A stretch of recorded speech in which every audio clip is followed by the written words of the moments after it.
हम अध्याय 15 में सुनते हैं। दत्तात्रेय जी कहने लगे कि हे राजन, प्रजापति ने पापों के नाश करने के लिए प्रयाग तीर्थ की रचना की। सफेद गंगा जी और काली यमुना जी के जल की धारा में स्नान का मातम्य भली प्रकार सुनो।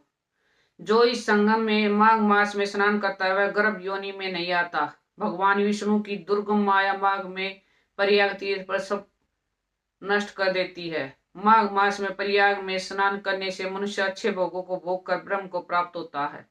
माघ मास तथा मकर के सूर्य में जो प्रयाग में स्नान करता है उसके पुण्यों की गिनती चित्रगुप्त भी नहीं कर सकता। 100 वर्षों तक निराहार रहकर जो पुण्य प्राप्त होता है वही फल माघ मास में 3 दिन प्रयाग में स्नान करने से होता है। जो फल 100 वर्षों तक योग अभ्यास करने से मिलता है, जैसे सर्प प्राणी केचुली को छोड़कर नया रूप ग्रहण कर लेता है, वैसे ही माघ मास में स्नान करने से मनुष्य पाप को छोड़कर स्वर्ग को प्राप्त होता है। परंतु गंगा यमुना के संगम में स्नान करने से हजारों गुना फल मिलता है। हे राजन, जिसको अमृत कहते वह त्रिवेणी ही है।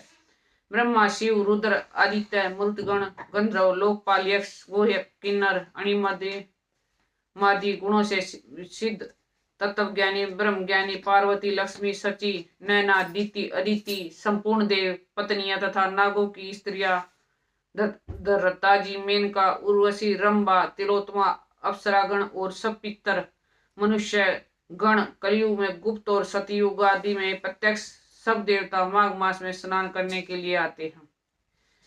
इन दिनों माघ मास में प्रयाग में स्नान करने से जो फल मिलता है वह ईश्वर की कह सकते हैं, मनुष्य में कहने की शक्ति नहीं। हजारों असुर देख करने से भी यह फल प्राप्त नहीं होता। पूरा समय में कंचर मानिली ने इस स्नान का फल राक्षस को दिया था, इससे वह पापी मुक्त हो गया।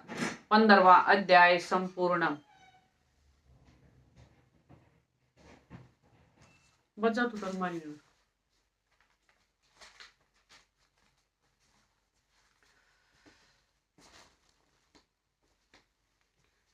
अंत में एक बात ही कहूंगी, ये संसार जो हमें लगता है अपना पूरी तरह झूठा, बस यह एक सपना।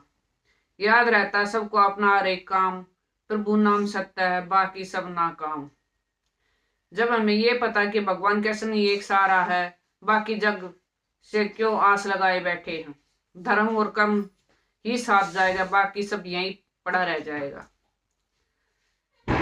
हम सब इस संसार में कामों में ज्यादा ध्यान देते हैं, पर तो अपने कर्मों पर कोई ध्यान नहीं देता। इसलिए बार बार याद दिला रही हूं, अभी भी समय है, जाग जाओ, जाग जाओ।